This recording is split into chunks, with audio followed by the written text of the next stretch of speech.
Hello and welcome to this very special edition of Urban Reality. I'm in Songdo, also known as the City of Future, and it's right next to the global tech capital, Seoul. 800 innovators and thinkers have got together in the New Cities Summit here to actually think about how to make our cities more thriving in the future. I'm going to be talking to a few of the innovators, but look around on what the city has to offer.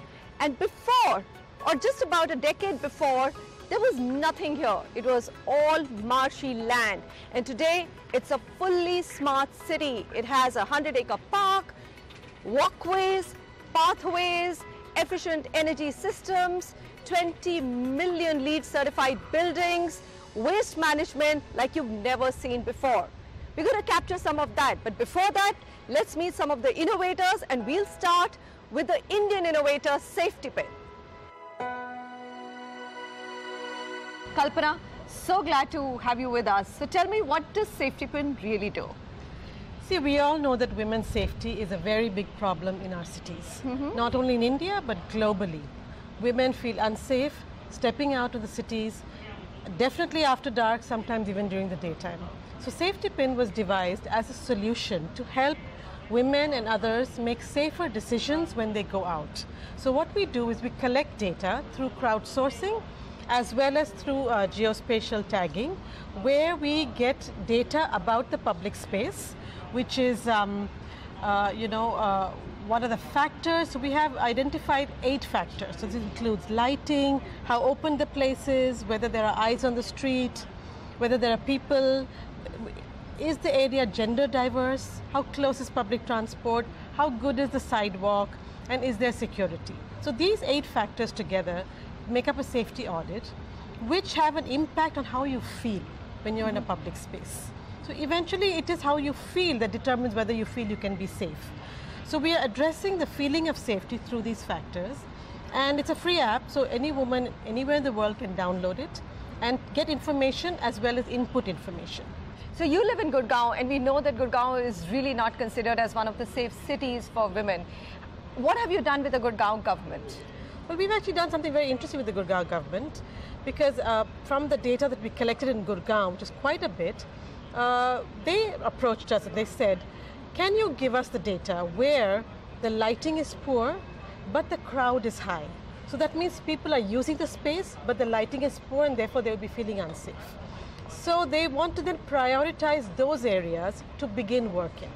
So similarly, different governments are approaching us for data on how to improve public spaces, and that's what Safetipin is about. It's not just giving a score, but it's really saying, how do you make it better? How do you make the city more accessible and inclusive for women and for everyone? And you're doing it outside of India as well? Yes, we're doing it outside India. Beyond about 10 cities in India, we are in Africa, in Nairobi, in Bogota in Colombia, and we're also moving to Manila in Philippines. So we're really hoping to make this a global app to be used by women anywhere in the world. The best part about attending a global summit is that you meet innovators from across the globe.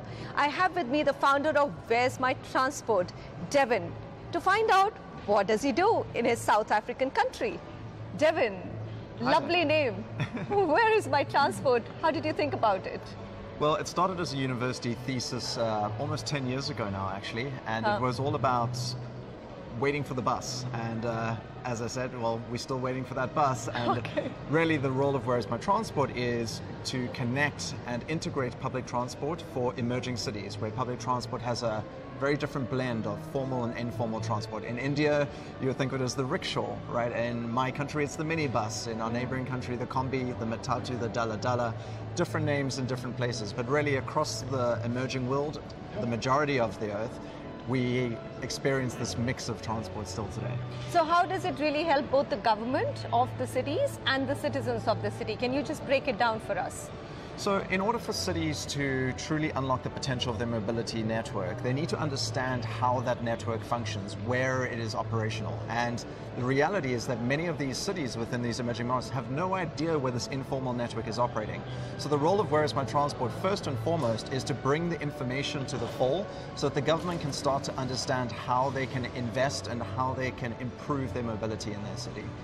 All right, all the very best. Hopefully you'll be in India soon, won't you? Well, It's a market waiting to happen for by you. invitation.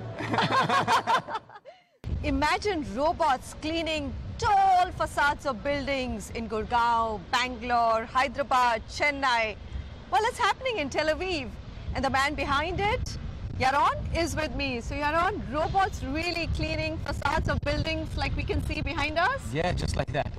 All right. So have you invented the robots? What's the technology behind it? How are you going about it? So we were basically looking at the window cleaning industry, and we saw that people are hanging from buildings with ropes and thought it's probably not the best job for humans to do. So we went out and looked at which robotic systems, which hardware could actually replace humans. And what we did is we put a lot of these components together that are already on the shelf. And we developed the software, the artificial intelligence, the machine learning algorithms to put all these things together so that the robot can actually clean the building. Wow. Is there a market beyond Tel Aviv for you right now? Are you selling it outside of your own country? We haven't started selling it, no, and we will be supplying it as a service rather than selling it as a product. But to be honest, there are about 140,000 skyscrapers in the world, so there's plenty of market globally. The next urban innovator I'm meeting is Derrick Ko, the CEO and founder of Spin. Now, what does Spin do? It gives you bikes to ride in a city.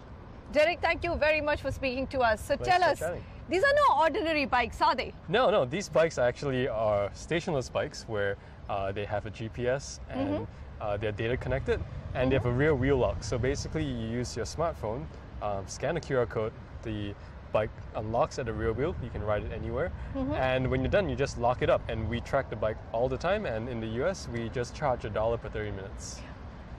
Can you do this in a country like India? Is it possible? Yeah. In a crowded Indian city? So the real reason why it works, like, I mean, why we really started this company is to really solve congestion and the effects that congestion has on last mile transportation. So and we do so by providing a very environmentally friendly, very accessible, very equitable mode of transportation that really very dense areas would benefit from it. So there's no reason why it wouldn't work in a city like India, and if we had our way, we would definitely want to expand it. All right, so environment friendly, affordable, smart bikes. Yes, which that's right. which have GPS enabled locks. That's right. And they don't need any stands. They don't need any You can park stands. them in any designated parking space. That's right. Anywhere that's legal, they lock to the rear wheel. So like you mentioned, you don't have to actually park it to a rack.